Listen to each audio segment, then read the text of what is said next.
Shortly after the resignation of Saint Celestine, Pope Boniface VIII was elected.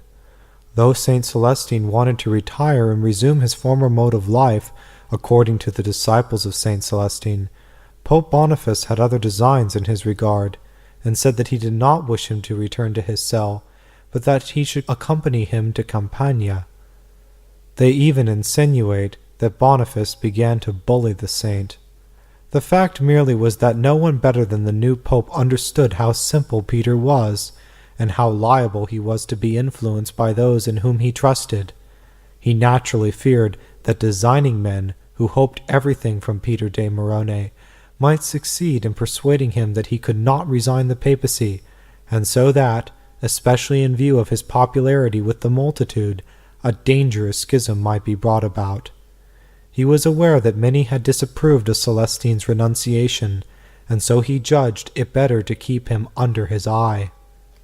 Peter's subsequent conduct showed how well-founded were the suspicions of Boniface. The new pope had naturally decided to leave Naples as soon as possible, in 1295, and to go to Rome. Bidding Peter accompany him, he left Naples perhaps before December was out, but, at any rate, in the beginning of January, as he reached Rome on January 17th. Having told Peter to journey in his company, Boniface presumed that he would do so, and evidently did not order any very strict watch to be kept over him. Meanwhile, however, Peter had allowed himself to be influenced by those around him. They had put all kinds of ideas into his mind as to what Boniface intended to do with him. Among other things, they said that he was taking him into Campania to imprison him there. Arguing that he had only resigned in order that he might be able to lead the same sort of life as he had done before his election, Peter decided to return to it, despite anybody. He had left with quite a large company, including his former disciple, Angelarius, abbot of Monte Cassino. When, however, he reached San Germano, he quickly, with the aid of a priest, slipped away and returned to his cell on Mount Morone, amidst the greatest manifestation of joy on the part of the people of all the country around. On hearing of his secret departure, Boniface was perturbed and justly annoyed. He feared that the simple monk had been induced to resume the papacy. He, accordingly, straightway dispatched his chamberlain, Theodoric of Ovetto, and the abbot of Monte Cassino to seek him. They had no difficulty in tracking him to his cell, where they found him giving thanks to God that he had brought him back there. They upbraided him for having gone off without the Pope's permission, and bade him return at once, lest Boniface should be angry with him. Peter, however, replied by pointing out that he had resigned in order to be able to return to his former mode of life, and he begged the Pope's messengers to entreat him to allow him to end his life in solitude as he had begun it. He undertook, moreover, not to speak to anyone but to his monks, extracting a promise from him that he would not leave his cell till they should return with the Pope's answer. The messengers departed. On their return journey, they were met by another papal messenger, who informed them that they were to bring Peter back with them whether he wanted to come or not.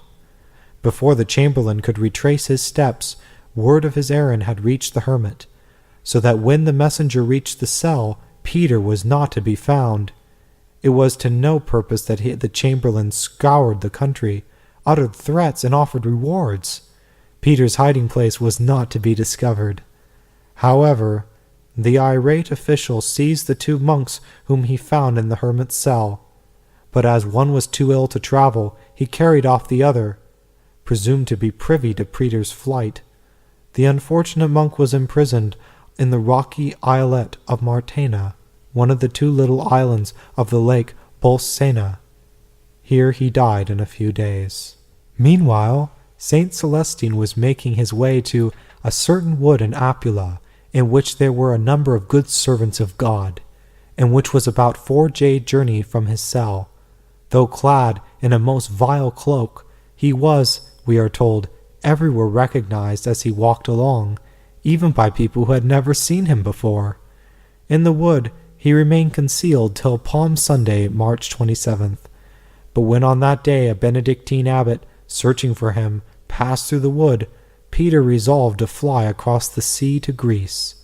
Some of his monks, accordingly, engaged some sailors of Rodi on the coast below the northern slopes of Mount Gargano to convey him across the Adriatic. For 5 or 6 weeks, however, storms and contrary winds prevented their putting to sea, and when, at last, they sailed out, they were driven back, and had to come ashore close to Vesti, only 15 miles from Rodi, round the promontory. Again, for several days, the sailors were unable to launch their boats, and word reached the captain of Vesti that the ex-pope was in the neighborhood. Overjoyed at the news, the captain seized him and at once sent word to the Pope and to the King of Naples and his officials regarding his capture. Saint Celestine's disciples tell us, on the one hand, that those good lords, the king's commissioners, treated Peter with as much deference as if he were still pope, and on the other hand, that many men were constantly urging him to reclaim the papacy, as he had no legal right to renounce it. All men were on his side.